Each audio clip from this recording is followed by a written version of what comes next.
ઘણા વર્ષો પહેલાં મથુરા શહેરમાં એક ક્રૂર રાજા રાજ કરતો હતો. તેનું નામ હતું કમસા.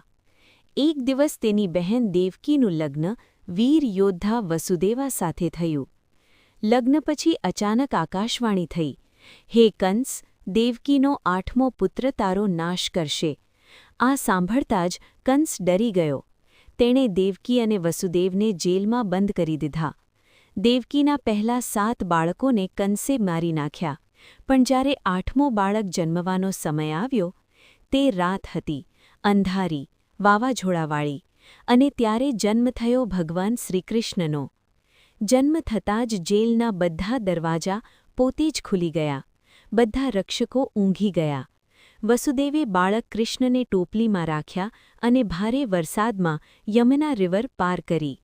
ત્યાં તેઓ ગોકુળ પહોંચ્યા અને બાળકને યશોદા અને નંદા પાસે છોડી આવ્યા. આ રીતે ભગવાન કૃષ્ણનો જન્મ થયો, જેણે પછી અધર્મનો નાશ કર્યો અને દુનિયાને ધર્મનો માર્ગ બતાવ્યો. અને આ કારણથી દર વર્ષે કૃષ્ણ જન્માષ્ટમી ખૂબ આનંદથી ઉજવવામાં આવે છે. મારી ચેનલને લાઇક કરો, શેર કરો અને સબસ્ક્રાઇબ કરો.